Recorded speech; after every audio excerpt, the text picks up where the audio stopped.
Discuss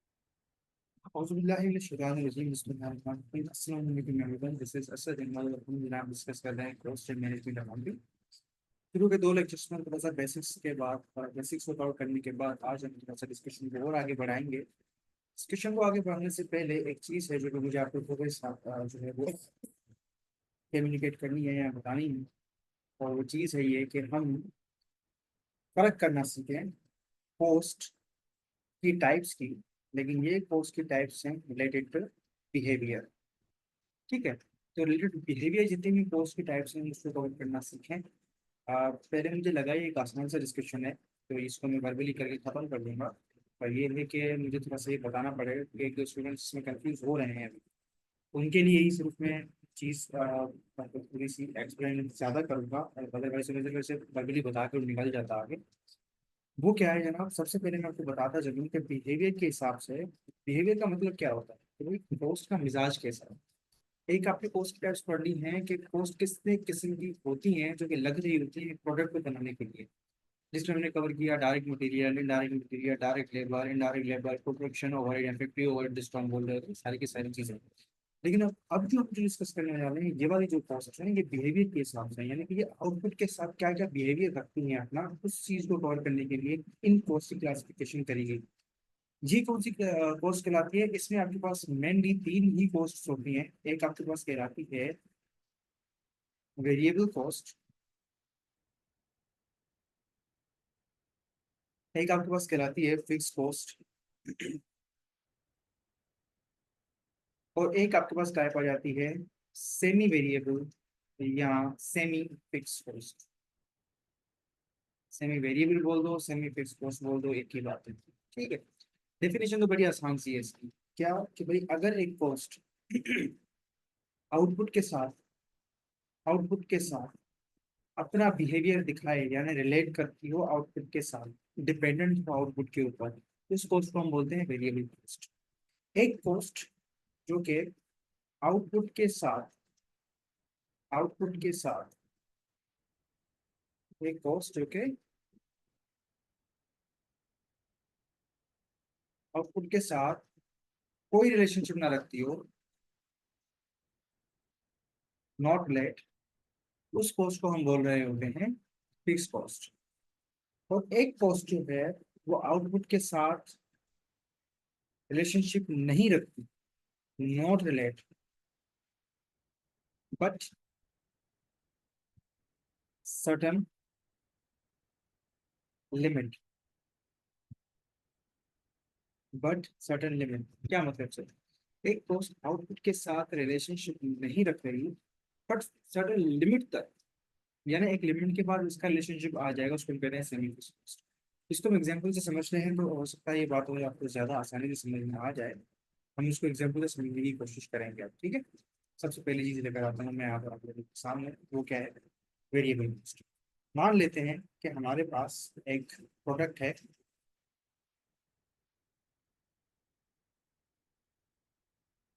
ठीक है, हमारे पास एक प्रोडक्ट है।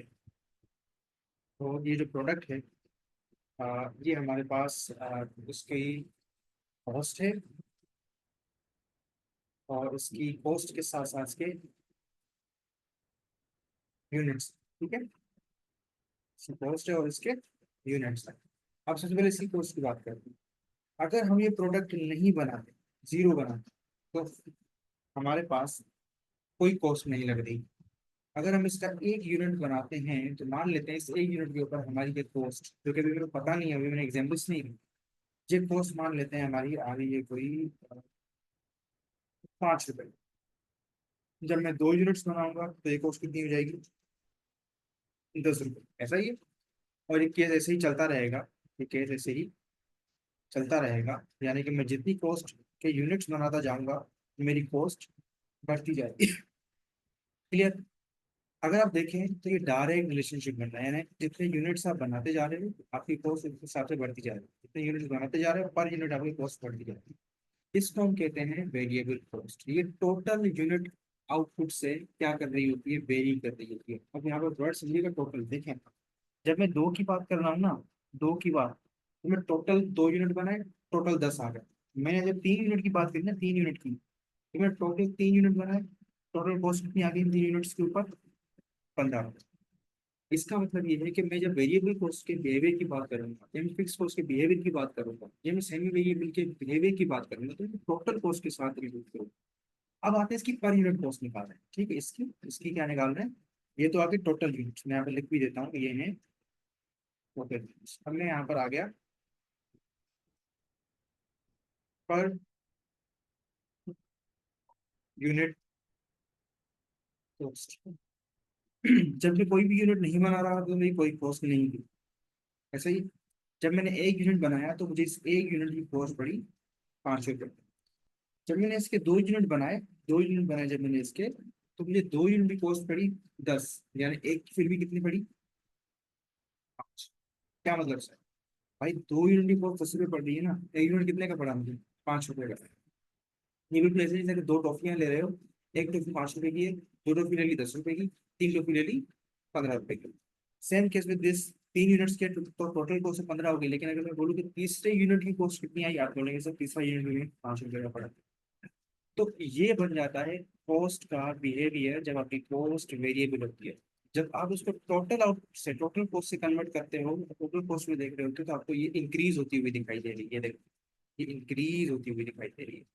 पहले 0 थी, फिर 10 हुई, फिर 15। लेकिन जब आप पर यूनिट की बात कर रहे होते हैं, तो पर यूनिट में आपके पास कोई इंक्रीज कोई डिक्रीज नहीं, या कांस्टेंट दिखाई दे रही है। अब अगर इसका मैं ग्राफ बनाता हूँ, अब अगर मैं इसका ग्राफ बनाता हूँ, अगर मैं इसका ग्राफ बनाता हूँ, ये क्या बन गया? मैं बनाऊंगा ग्राफ, इसका अगर मैं ग्राफ बनाता हूँ दिस, ठीक है, तो मैं पर यूनिट कॉस्ट पहले मैं एलोकेट कर लेता हूँ भाई।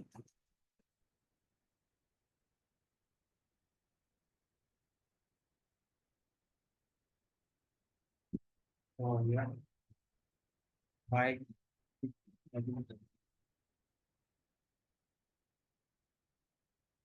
ठीक है, अच्छा, अच्छा, 0,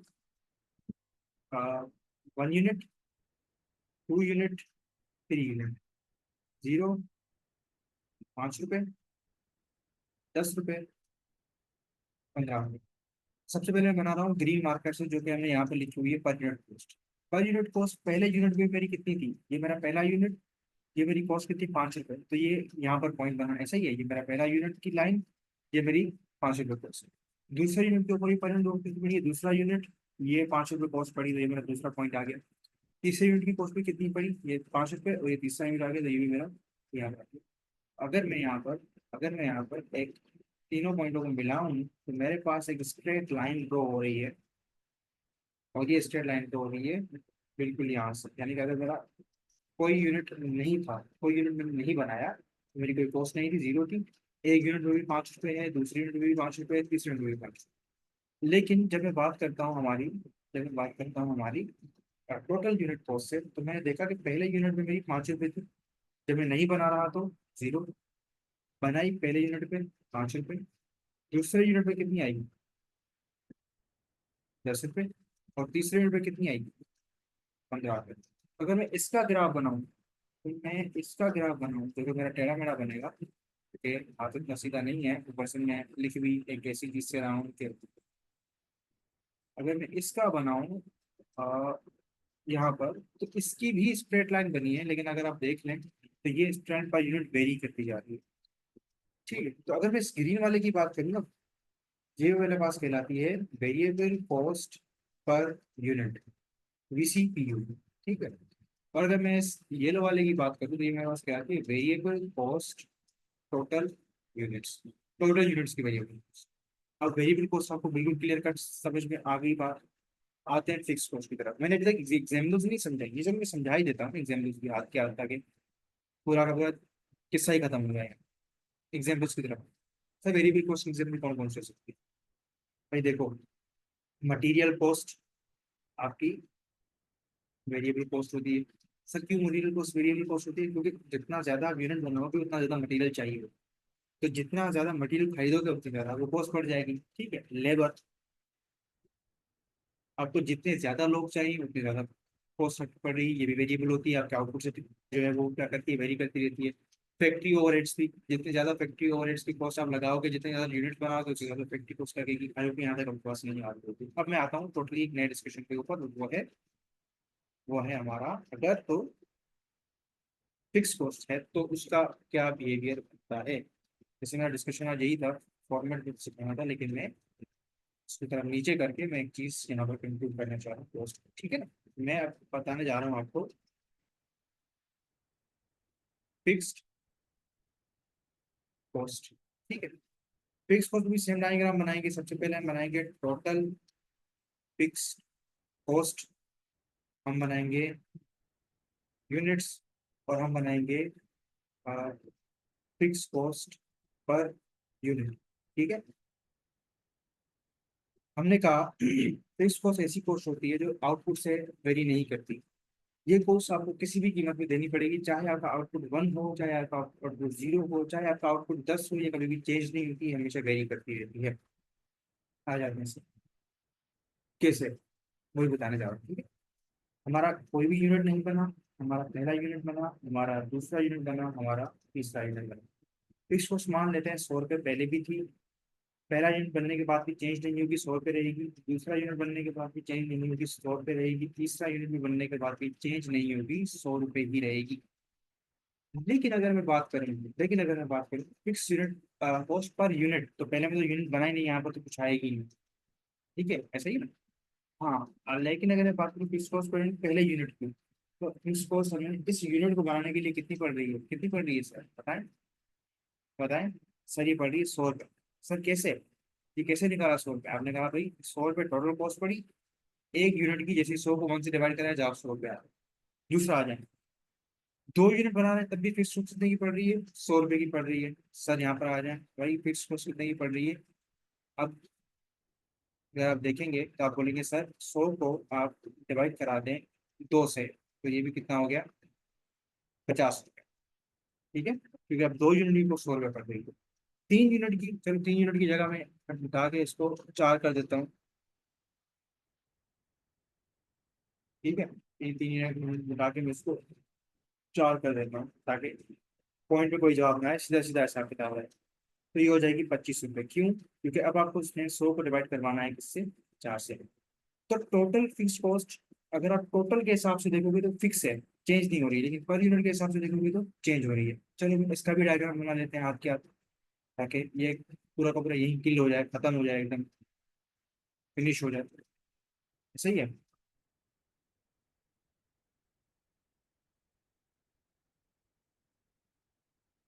जी, ऐसा ही। तो अब यहाँ पर आ गया 1, सॉरी 0, ये आ गया 1, ये आ गया 2, यहाँ पर कोई 3 होगा, और ये आ गया 4, ठीक है। अच्छा, कॉस्ट को पकड़ लेते हैं हम, यहाँ पर रख लेते हैं 25, यहाँ पर रख लेते हैं 50, यहाँ पर रख लेते हैं 75, और यहाँ पर रख लेते हैं 100। अगर मैं टोटल बनाना चाहूँ, जो कि वाइट से बना रहा है, तो भाई पहले यूनिट में भी ये कॉस्ट कितनी थी, 0 यूनिट के ऊपर भी ये कॉस्ट कितनी थी, सेकंड यूनिट के ऊपर भी ये कॉस्ट कितनी थी, थर्ड यूनिट के ऊपर भी कितनी कितनी होगी, थर्ड यूनिट के ऊपर कितनी होगी, 100, और फोर्थ यूनिट के ऊपर भी कितनी होगी, 100, ठीक है। जब मैं इन पॉइंट्स को मिलाऊंगा तो मुझे दिखा, सर आपकी जो कॉस्ट है वो टोटल फिक्स्ड है, तो मैंने कहा ये टोटल फिक्स्ड कॉस्ट, ऐसा ही है। अच्छा, मैं वेरिएबल को चेंज करने के लिए, पर यूनिट चेंज करने के लिए मार्कर का कलर चेंज कर दूँ। जब मैं नहीं बना रहा था कोई भी यूनिट, अच्छा अब, अच्छा मैं इसको ना कभी भी डायग्राम पे नहीं दिखा सकता, क्यों, क्योंकि आप जब 100 को 0 से डिवाइड कराओगे ना, आंसर इन्फिनिटी चला जाता है मैथमेटिकली। तो मैं इस यूनिट को इग्नोर कर रहा हूँ, ठीक है, 0 वाले को, इसलिए मैं 1 से स्टार्ट किया। पर फिक्स कॉस्ट पर यूनिट, पहले यूनिट पे कितनी आई, 100 रुपये, पहले यूनिट पे कितनी आई, 100 रुपये। दूसरे यूनिट पे कितनी आई, 50 रुपये। दूसरे यूनिट पे कितनी आई, 50 रुपये। चौथे यूनिट पे कितनी आई, 25 रुपये। चौथे यूनिट पे कितनी आई, 25 रुपये। अगर आप इन पॉइंट्स को मिलाएंगे ना, तो आपको दिखाई देगा कि ये चेंज हो रही है पर यूनिट। सर इसका मतलब ये हुआ, अगर आप ऊपर आए हैं तो वेरिएबल कॉस्ट टोटल के लिए आज से वेरिएबल है, लेकिन पर यूनिट उठाओगे तो फिक्स दिखेगी। नीचे आ जाओ, फिक्स कॉस्ट टोटल के हिसाब से फिक्स्ड है, लेकिन पर यूनिट उठाओगे तो वेरिएबल दिखेगी। ठीक है, अब सर इसकी एग्जाम्पल भी हमें दे दी। भाई आपका अगर कोई वेयर हाउस है, आपका अगर कोई वेयर हाउस है या बिल्डिंग है या लैंड है, उसका जब आप रेंट दे रहे होते हो तो रेंट भाई आपके आउटपुट से डिपेंड नहीं करता, आपके आउटपुट को नहीं देखता। वो होता है तुम भले 5 यूनिट बनाओ, 50 यूनिट बनाओ, 500 यूनिट बनाओ, मैं तुमसे हर एक यूनिट का रेट के हिसाब नहीं करने वाला। मुझे प्रॉपर कितने रुपए चाहिए भाई, मुझे प्रॉपर चाहिए आपके 1 लाख रुपए रेंट। तो ये रेंट अगर आप देखोगे तो ये फिक्स कॉस्ट में शुमार होता है। ठीक है, एक एग्जाम्पल। दूसरी एग्जाम्पल जो है वो समझ लीजिए कि कोई मान लेते हैं कोई कमीशन है, या ऐसा समझ लीजिए कि आप एक जगह इस्तेमाल है, किसी चीज का नाम इस्तेमाल कर रहे हैं और उस नाम के पैसे ले रहे हैं आप, उसको रॉयल्टी के नाम से जानते हो। कोई रॉयल्टी ले रहा है और रॉयल्टी फिक्स है, यानी कि आपसे बोलता है कि भाई आपने मेरे बिजनेस का नाम इस्तेमाल किया है, तो आप मुझे इसका रेंट दोगे मेरे बिजनेस का नाम इस्तेमाल करने के लिए। वो रेंट आपके पास पर मंथ कितना होगा, तो वो अगर फिक्स नेचर का है तो वो भी यहाँ पर आके जो है वो शामिल हो जाता है। अब आखिरी कॉस्ट की तरफ जाते हैं, जिसको हम सेमी वेरिएबल या सेमी फिक्स कॉस्ट कहते हैं। इसका क्या मतलब है? इसका मतलब ये है कि भाई हमारे पास कॉस्ट आ गई, हमारे पास यूनिट्स आ गए, और हम अब इसको क्लासीफाई करने जा रहे हैं। हम ये बोल रहे हैं कि देखो भाई, पहला यूनिट बनाओगे तब भी कॉस्ट 50 रुपये लगेगी, दूसरा यूनिट बनाओगे तब भी कॉस्ट 50 रुपये लगेगी, तीसरा यूनिट बनाओगे तब भी कॉस्ट 50 रुपये लगेगी। जैसे ही आप चौथा यूनिट बनाओगे ना, अब आपकी कॉस्ट 50 प्लस अब नया 25, तो ये हो गया 75 रुपये लगेगा। इसको हम स्टेप कॉस्ट भी कहते हैं। बताता हूँ क्यों। अब जब पांचवा यूनिट बनाओगे फिर से ये 75 रहेगी, छठा यूनिट बनाओगे फिर से ये 75 रहेगी, लेकिन जैसे ही सातवें यूनिट की तरफ आप आए ना, सातवें यूनिट पे ये 25 रुपये बढ़ के ये कितने की होगी, 100 रुपये की। अगर आप इसकी नेचर देखोगे गौर से, इसकी नेचर क्या है, अगर इसकी नेचर देखोगे तो ये नेचर ये है कि भाई कुछ हद तक कुछ यूनिट तक फिक्स है, फिर कुछ यूनिट के बाद ये क्या हो जाती है, वेरी कर जाती है। अब इसकी नेचर ऐसी क्यों होती है, इसकी नेचर ऐसी क्यों होती है ये बता रहा हूँ। इसकी इसकी नेचर ऐसी इसलिए होती है, ये एग्जाम्पल के तौर पर बता रहा हूँ। मान लेते हैं हमारे पास हमारी कंपनी है, उसकी क्वालिटी मजदूरों को काम देखने के लिए हमें बंदा हायर करते हैं, उस बंदे की सैलरी है कोई 50,000 रुपये। लेकिन एक बंदा 50 लोगों से ज्यादा नहीं देख सकता, 50 लोगों को ज्यादा सुपरवाइज नहीं कर सकता। अब अगर हम गौर से देखें एक चीज को, अगर पहला बंदा, हमारे पास सिर्फ एक वर्कर काम कर रहा है तभी हमें एक सुपरवाइजर चाहिए, 50,000 देंगे।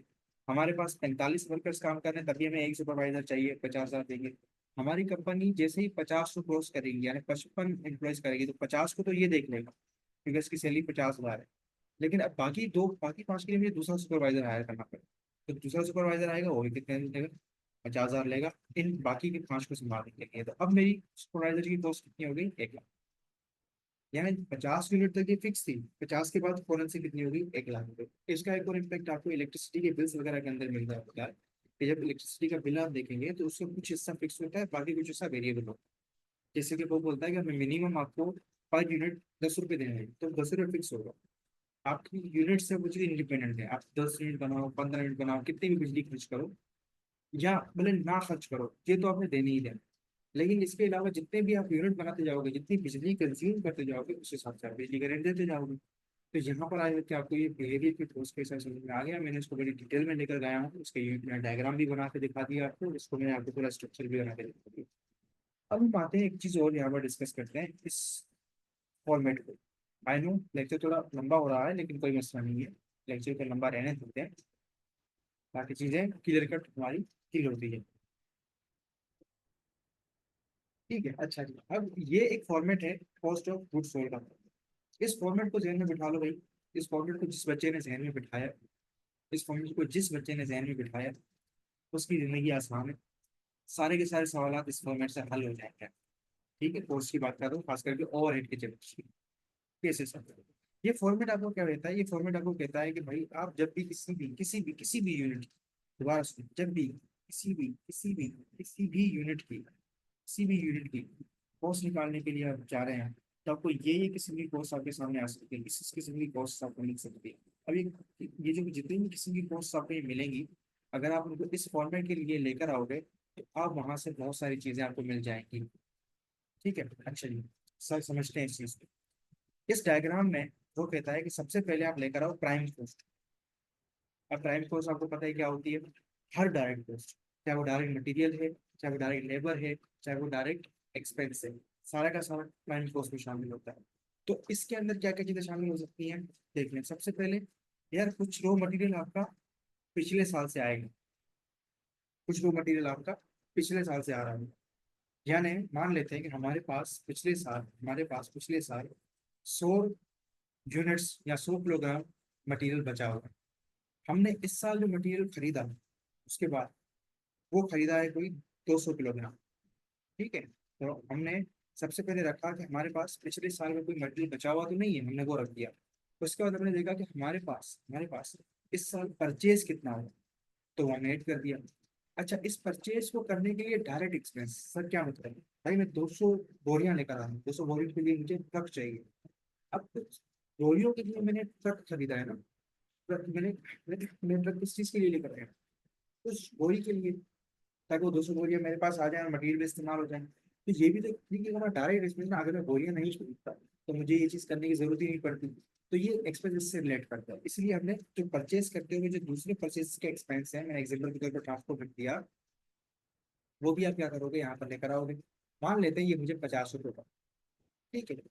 और मैं ये देखूंगा कि मैंने ड्यूरिंग द ईयर, इस पूरे साल में चीज़ें वापस कितने रुपए की करी, वो मैं अपने पास से रख लेता हूँ, थोड़ा मार्कर का कलर चेंज करके, क्योंकि नेगेटिव वैल्यू आ जाएगी। 25 रुपए की चीज़ें मैंने माइनस कर। अब जब मैं यहाँ तक का टोटल करूंगा, मैं को बोलूंगा भाई साल के शुरू में 100 किलोग्राम पड़े थे, 200 किलोग्राम खरीद के लेकर आया, 50 रुपये मुझे इसके ऊपर लगी मेरी ट्रांसपोर्ट कॉस्ट, और 25 रुपये मैंने माइनस कर दिए इसमें से, तो मेरे पास में लेके आ गया 100, और ये 200, 300, 350, आगे 300, 325। ये जो 325 रुपये होते हैं ना, ये मेरे पास कहलाते हैं raw material available for use. यानी मेरे पास अब पूरे साल में 325 रुपये का मटेरियल पड़ा है जो कि मैं यूज कर सकता हूँ। कुछ ओपनिंग से आया, कुछ ड्यूरिंग ईयर खरीदा, कुछ मैंने वापस किया था। तो अब जो मेरे पास बचा है ना, ये वो मटेरियल की कॉस्ट है जो कि मैं अवेलेबल फॉर यूज है, मैं जिसको इस्तेमाल कर सकता हूँ। इसमें से मैंने इस्तेमाल किया कितना है, ये एक अलग बहस है, ये एक अलग डिस्कशन है, वो मैं देख लेता हूँ। मैं क्या कर रहा हूँ, मैं ये कर रहा हूँ कि भाई इस मटेरियल में से अवेलेबल फॉर यूज 335 था, लेकिन मेरे पास बचा कितना, साल के आखिर में जब मैं गया, साल के आखिर में जब मैं गया, मैंने देखा मेरे पास कोई 100 रुपये का मटेरियल बचा हुआ। ठीक है, तो मेरे पास अब जो कॉस्ट आएगी ना, ये वाली 325 - 100, 225। ये 225 मेरे पास कहलाते हैं raw material consume. Raw material consume का मतलब क्या है? देखो, सबसे पहले मैंने देखा कि मेरे पास पूरे साल में कितना मटेरियल मौजूद था इस्तेमाल करने के लिए, वो मैंने कैसे निकाला? कुछ ओपनिंग से आया, कुछ खरीदा, कुछ वापस कर दिया। यहाँ तक ये बात सेटल होगी। उसके बाद मैंने क्या किया, मैंने देखा कि मेरे पास अवेलेबल फॉर यूज मिल गया। मेरे पास क्लोजिंग में पड़ा कितना है, तो अवेलेबल फॉर यूज था 325। अभी मेरे को बचा हुआ है 100, तो बाकी मैंने इस्तेमाल कितने का कर लिया, 225 का। तो मुझे क्या मिल गई, रॉ मटेरियल कंज्यूम, यानी कि मैंने कितना पूरे साल में कंज्यूम किया। अब ये तो सबसे पहला काम होता है मटेरियल का, और आपने लिटरली चलना भी ऐसे है। सबसे पहले मटेरियल को लेके चलना है, मटेरियल को साइड करना है, मटेरियल के बाद आपने लेबर को, लेबर के बाद अगर कोई और डायरेक्ट कॉस्ट है तो देखेंगे। आ जाते हैं, देखिए फॉर एग्जाम्पल हमने इसके ऊपर जो मजदूर लगाए काम करने के लिए, अगेन मैं ब्लैक पे चला जाता हूँ। वो मजदूर जो मैंने इसके ऊपर काम के लिए लगाया, वो मैंने लगाए हैं कोई 75 रुपए के, जिसको मैंने नाम दिया डायरेक्ट लेबर का, डायरेक्ट लेबर कॉस्ट। अब डायरेक्ट लेबर कॉस्ट में डायरेक्ट वेजेस भी आ जाती हैं, ये भी डायरेक्ट लेबर कॉस्ट से ही समझ लो। ठीक है कि भाई कुछ लेबर कॉस्ट हम वेजेस दे रहे होते हैं, कोई और कॉस्ट भी है, सुपरवाइजर की कॉस्ट वगैरह भी हो गई। इस सब मिला जुला के मैंने 75 रुपये का रखे। और उसके अलावा कोई और एक्सपेंसेस, ये डायरेक्ट चार्जेस का मतलब है डायरेक्ट एक्सपेंसेस, अगर कोई और डायरेक्ट एक्सपेंसेस हैं, मान लेते हैं कि वो 100 रुपये के हैं, वो भी मैंने इसमें शामिल कर दी। अब जब मैंने सारी डायरेक्ट कॉस्ट मुझे मिल गई, मुझे मटेरियल की डायरेक्ट कॉस्ट भी मिल गई, मुझे अपना लेबर की डायरेक्ट कॉस्ट भी मिल गई, और मुझे डायरेक्ट एक्सपेंसेस की भी डायरेक्ट कॉस्ट मिल गई, सबको मैंने प्लस किया, 75 और 25, 300, 300 और 400। ये जो 400 बनी ना, ये मेरे पास कहलाती है प्राइम कॉस्ट। क्यों? क्योंकि prime cost is a sum of all direct cost, चाहे मटेरियल की हो, चाहे लेबर की हो, चाहे किसी और एक्सपेंसेस। यहाँ तक बात आया कि आपको समझ में आ गई होगी। अभी भी डिस्कशन को मैं यही तो रखता हूँ, एंड करता हूँ, अब एंड करता हूँ, क्योंकि अभी आपने ऊपर गहरी कोर्स समझ ली और आज मैंने प्लान कोर्स यहाँ पर खत्म करवाई है। इंशाल्लाह इसके जो और पार्ट है, 2 से 3 पार्ट और ये मैं आपको कवर करवाऊंगा इंशाल्लाह नेक्स्ट लेक्चर के अंदर, कि ये चीज़ कैसे काम करती है। और फिर हमारे जितने भी क्वेश्चन होंगे इस फॉर्मेट के थ्रू जब हम सॉल्व करेंगे तो आपको ये फॉर्मेट इतना आसान लगेगा कि आप बोलेंगे कि सर ये सवाल अगर पेपर में आ गया ना तो हम 100% मार्क्स ले सकते हैं। इंशाल्लाह मुलाकात करते हैं आपसे नेक्स्ट लेक्चर के अंदर, तब तक के लिए ख्याल रखिएगा। अल्लाह हाफिज़।